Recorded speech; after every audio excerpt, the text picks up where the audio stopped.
This is the book of Daniel, chapter 12, verse 4. But thou, O Daniel, shut up the words and seal the book even unto the time of the end. Many shall run to and fro, and knowledge shall be increased. Shalom, giving all praises, honor, and glory unto Yahweh, Bahashem Yahweh Shai, Bahashem Rachakwadash. Double honors to the elders and apostles of Great Millstone, and peace and blessings to the 144,000 and the rest of the elect. This brother Tazapah here with you again with another lesson. And I know many of you have heard about people who talk to plants, and there are rare occasions where you hear about people who actually can communicate with plants. And Esau has actually done the research to show that plants do have a certain consciousness. And so I want to talk about this as it pertains to the scripture and prophecy. All right, of course, because at Great Millstone here, we're all about the prophecies. This is the time that we're in. All right. And you might say, well, Brother Tazapah, what the hell does talking to plants have to do with prophecy? Well, stick around and you'll find out. All right. And without further ado, we'll get right into it. I'm going to play this video and then we'll get into the prophecies. All right.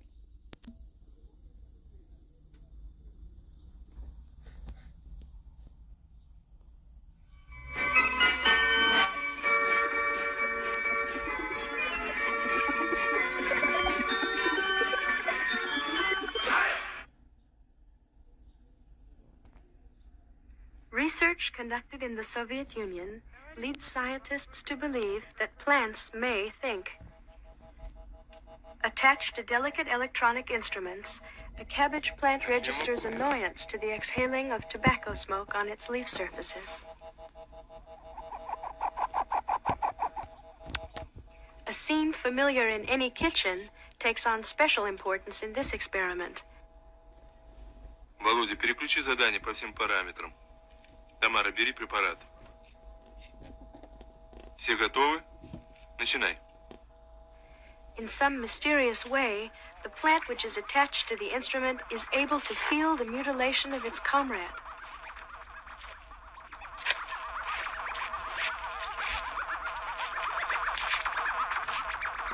In a more advanced experiment, technicians were asked to pass through a laboratory containing 2 living cabbage plants. One of the subjects has been instructed to destroy the plant which is not attached to the electronic instruments.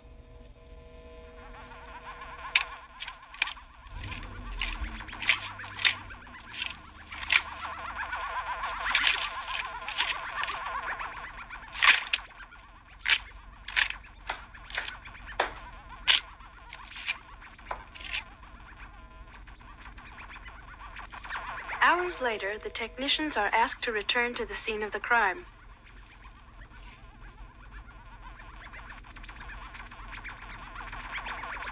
The evidence is clear. The remaining plant has correctly identified the assailant. Молодец. Ты должна быть сердитой.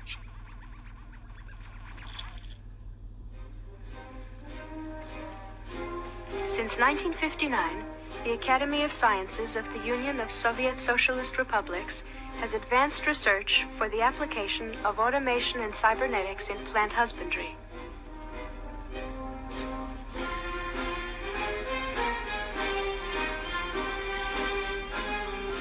Connected to electronic instrumentation, these plants express their wishes directly, without the need of human guidance.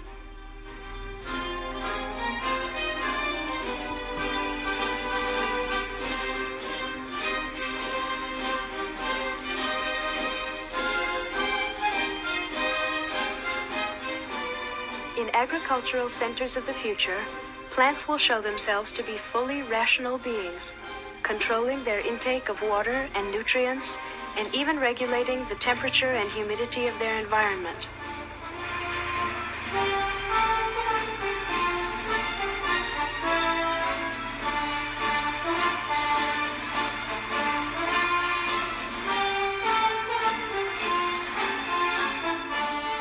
We're just beginning to understand the language of plants. It is a difficult and fascinating road wherein a multitude of surprises awaits us.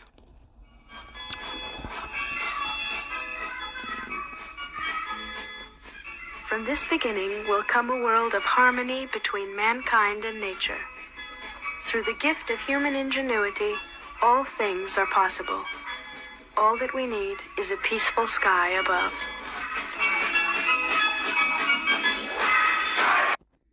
All right, so as you see, the plants are alive. They're living. All right, they eat. Well, in a sense, but they do eat. They need minerals, water, vitamins and stuff. They get it directly from the soil. And this is why we eat certain plants and vegetations, because they're able to convert those nutrients into they convert the nutrients into a form that's bioavailable for us. This is why the Lord commanded us that we could eat the herbs bearing the seed. I get that. I want to go here, and then we'll get that in the book of Genesis. All right, this is Ezekiel chapter 28, and we'll go right here to verse 3. Going right to the point. Ezekiel chapter 28, verse 3. Behold, thou art wiser than Daniel. There is no secret that they can hide from thee. All right. Now, the previous scripture that I read and this one goes hand in hand. All right. Again, Daniel 12, verse 4. But thou, O Daniel, shut up the words and seal the book even to the time of the end. Many shall run to and fro, and knowledge shall be increased. Well, what significant thing would be happening at the end? All right. And the Spirit just led me to this. I didn't pull it up, so Salakia, and I don't want to lose any of my precepts. But, all right, 2 Ezra 6 and 8 tells us plainly that Esau is the end of the world. All right, so that's the significance of the end, that Esau would be in rulership at the end of the world, right? And that we just read, going back to Ezekiel 28 and 3, behold, thou art wiser than Daniel. The thou that the scripture is speaking about is none other than Esau Edom, all right? Esau Edom. It says, there is no secret that they can hide from thee. Now, the secret, and again, there are people who talk to plants, and not saying that the plants necessarily can communicate with them, but I have heard stories that there was a Jake who could communicate with plants, and that's how he had the best herbs, and he knew which herbs could cure what, because he could hold conversations with herbs and vegetation, plant life. All right? He could talk with the plants and communicate with the plants. Understand, what they were saying. So, this is a secret for the most part, but there are few people that do understand and know this knowledge, and I knew it on a certain level. But now, because we're at the time of the end, all right, and those who are wiser than Daniel are in rulership.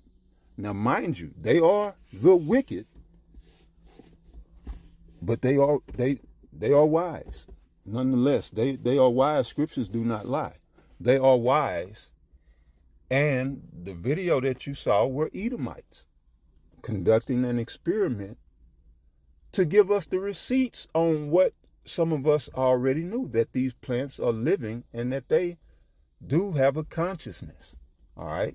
It just I can't tap into that consciousness. There are some who can, but I can't tap into that consciousness. And I guess if I just put my mind to it and I wanted to, I imagine one day I could. But my job here is to prophesy, and that's exactly what we're going to do. So the book of Daniel said that in the end, knowledge would be increased, right? Because we're under the wise devils, the demons these sinister devils that are in power, all right, they're giving us the receipts on some of these things. I mean, there's a whole plethora of new information that's coming forward, all right, that not only backs up the scriptures, but backs up things that you may have heard growing up and thought that it was absurd or it was impossible. And now science is catching up with science only means to know. Science is catching up with some of those ideologies and doctrines and principles. All right. And I mentioned Genesis. Let's go here. That's Genesis.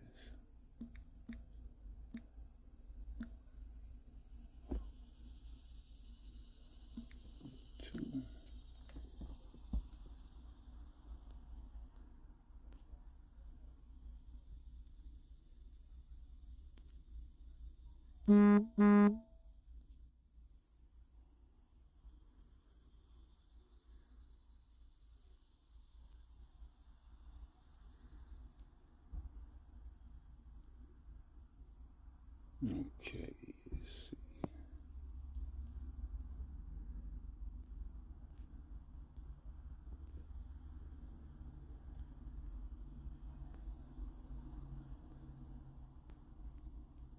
All right, Genesis chapter 1, verse 29.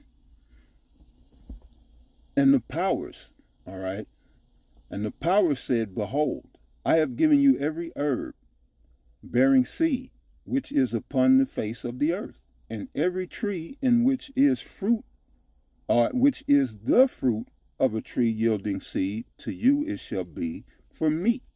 All right, because we're of the earth, these bodies. All right, not us. We're from the celestial. All right, we're from the Most High. Our spirits are from the Most High. He gave us a body of earth. All right, that body of earth must be sustained by the elements of the earth. All right, such as zinc, copper, selenium, you know, all of these different minerals, iron. I don't know if I said iron. And then you got your vitamins. All right. And again, Genesis 1 and 29 says, And the power said, I have given you every herb bearing seed, which is upon the face of all the earth, and every tree in which is the fruit of a tree yielding seed, to you it shall be for meat. All right. So the Lord gave us that we may eat the fruit of these trees. All right. Of the vine. All right. And so now the science in these days confirms it lays it out there that there is consciousness amongst vegetation, the greenery, the trees, the shrubs, the plants, the plant life. And not only do they have consciousness, but it's a consciousness or an energetic field, as you saw, that when one was harmed, that I don't know what stalk that was. It might have been the same cabbage stalk, but no, cabbage usually don't. I don't know, but cabbage usually sits on the ground. But anyway, when the plant that was not attached to any device was harmed, the plants that was connected was sighing and crying. You see? And showing you that they are connected. Plant life is connected. And I don't know how deep that connection goes, if that connection is tied also to humans, but there is a such thing as the mycelium or mycelium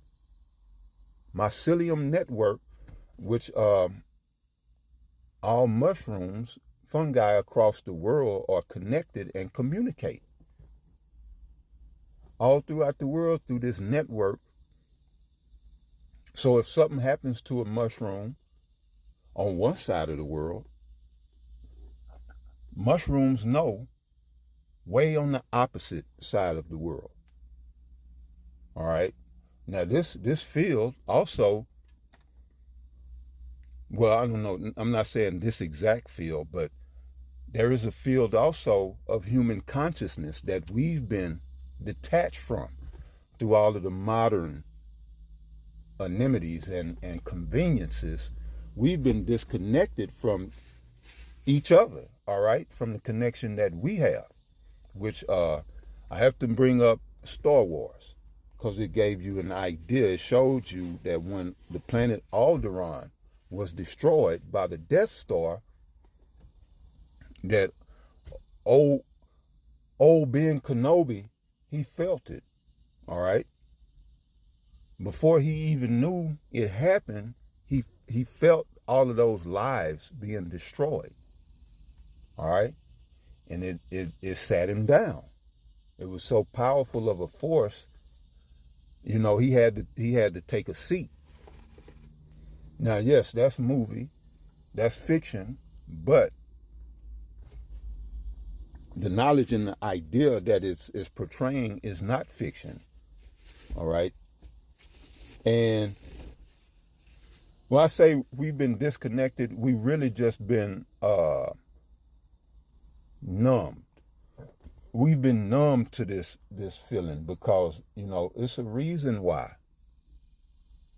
there's so much disorder and chaos and depression, so much anger in the world because of, well, going back to the wicked that's in power. All right? Now, who knows? The depression that people suffer here in America, that's just here in America, who knows if that's tied to all of, you know, the trafficking that's going on, all of the torturing that's going on. These things have consequences. All right? All of these millions upon millions of adolescents that's being, you know, transported for the sake of whatever. All of these people that, you know, homes are being destroyed and ravished by war that's being waged by this devil. You know, we're all connected on some level.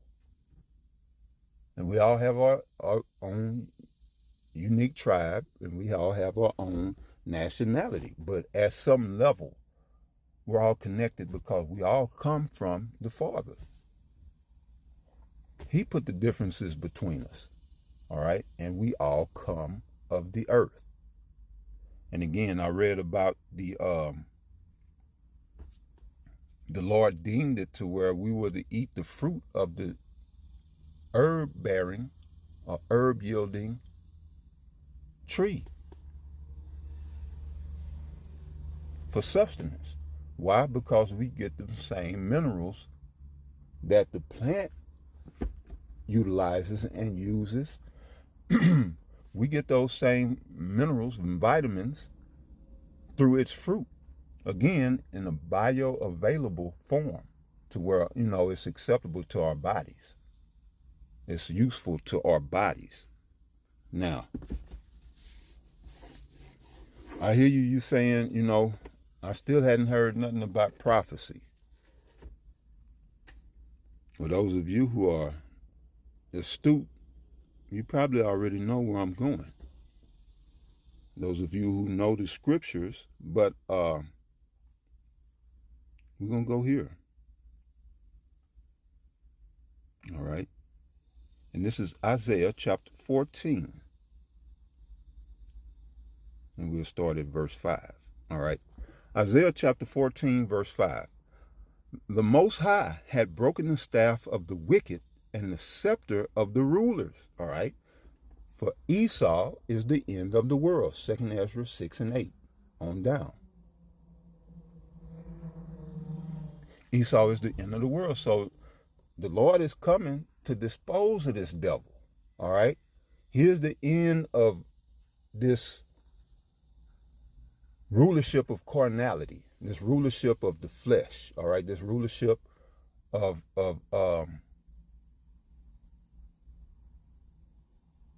just any and everything that you could think of that's negative. See, Esau represents all of that. All right. In its highest form. So you talk about being egotistical. Look at Esau, and you see ego in its highest form. You talk about being a niggard, a miserly wretch. Look at Esau. He shows you that in its highest form. Esau represents everything negative to its highest. Now, this is why when you read Revelation 18, it speaks about Babylon and her sins reaching unto heaven. And why is that? Because Esau, Edom, is in rulership over Babylon, which is modern day America. You see, that didn't take place when the Gadites, the Reubenites, and the Issacharites, all the northern kingdom was over here. That didn't happen then. That happened only due to Esau and him taking the reins of rulership of the world. All right? And so now the Most High has no choice but to, in this prophesied, to send his only begotten, Yahushai, to come back and to do just this, what I read. And I'll read it again, Isaiah 14:5. The Most High had broken the staff of the wicked, meaning he's broken his power to rule, his power to reign. The Lord had broken the staff of the wicked and the scepter of the rulers. He who smote the people in wrath with a continual stroke. He had ruled the nations in anger and persecuted, or is persecuted, and none hinder it. So you see that? He hath ruled the nations in anger, is persecuted, and none hinder it. All right? So, right, who is that? That's talking about the so-called white man, the Edomites. They rule the nations in anger. And that's another good one. You want to see the anger of man? Look at Esau, Edom, and you see it at its highest. Was covetousness. You want to see the height of covetousness in a man? Look no further than Esau, Edom. Now, verse 7 says, the whole earth is at rest and is quiet. They break forth into singing. Verse 8, yea, the fir trees rejoice at thee, and the cedars of Lebanon, saying, since thou art laid down, no feller is come up against us. And I used to take that as symbolic, but I also knew that trees do communicate with one another. Well, now we know and we see that when this man, not only, do they know when something negative is and positive, but not only do they know when something is happening that's against them or for them, they know and remember who done it. All right? So it says again, Isaiah 14, and this is prophecy. Yea, the fir trees, because the earth, going back to verse 7, shows you, and to prophesy means to say before, right? When verse 7 says the whole earth is at rest. Is the whole earth at rest now? Definitely not. So we're talking about and looking for another time, all right, here in the near future. This is what's coming, that the whole earth is at rest. It's not at rest now. The whole earth is in uproar. The whole earth is in chaos. The whole earth is in tribulation. Okay? And it will not be until Yahushua comes back and breaks the scepter or the staff of the wicked, that there can be rest. But look at the reaction of the trees. And why was this put here? All right. Why did the Lord put this here in scripture, in prophecy at that?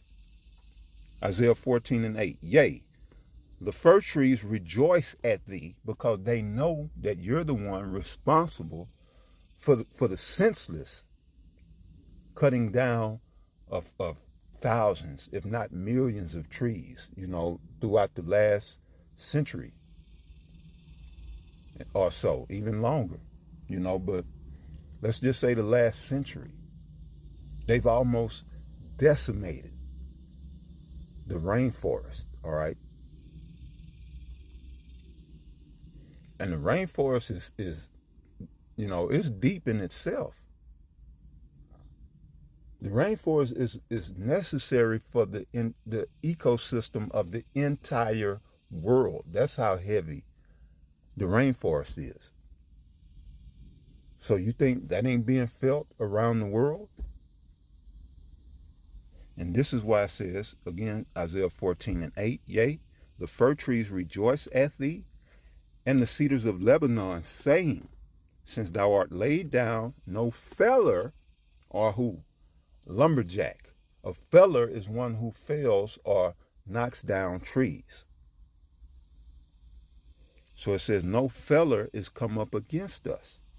So the trees are going to rejoice when this devil is taken down. They're going to rejoice.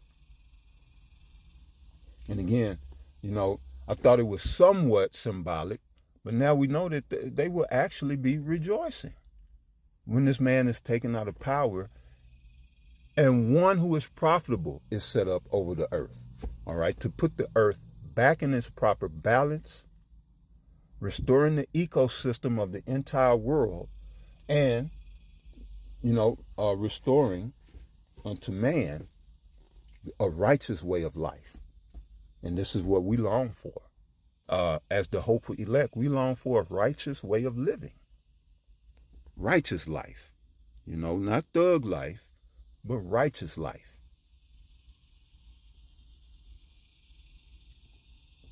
Now, this is, we'll start. This is Psalm 96.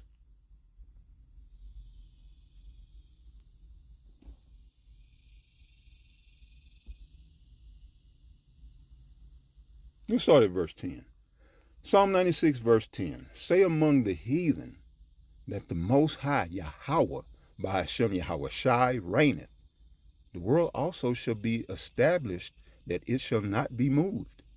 He shall judge the people righteously, and that time is coming here soon. Let the heavens rejoice, and let the earth be glad. Let the sea roar in the fullness thereof. Verse 12, let the field be joyful, and all that is therein.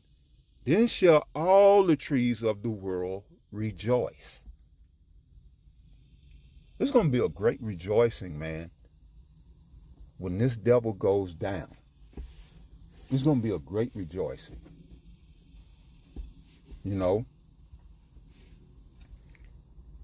All creation. And matter of fact, the scripture says that. I think that's in Romans 8. We'll get that. We're going to go to Romans 8 in just a minute. I'll finish this. All right. Again, Psalm 96, verse 12. Let the field be joyful, and all that is therein. See? Then shall the trees of the wood rejoice. The trees of the wood are going to rejoice. The trees of the forest, of the jungles, they're going to rejoice. Because now they know that they can live in peace and prosper. They're drinking this poison water too. They got to be in this fucked up air too. Trees catch diseases. Trees get sick and can get diseases, can get mold and other infections. And that's why certain trees will give sap, because sap is an antimicrobial antibacterial, antifungal, antimicrobial agent that protects the trees, when they're cut. Kind of like we get a scab, they produce the sap, and that sap keeps that cut until it's healed from getting infected. See, this is how intelligent and how alive trees and plants are. You understand? In verse 13 says, before the Lord, for he cometh to judge the earth, he shall judge the world with righteousness, and the people with his truth. Khan, Kal Halal, Yahweh, Bahashem Yahweh Shai. All right?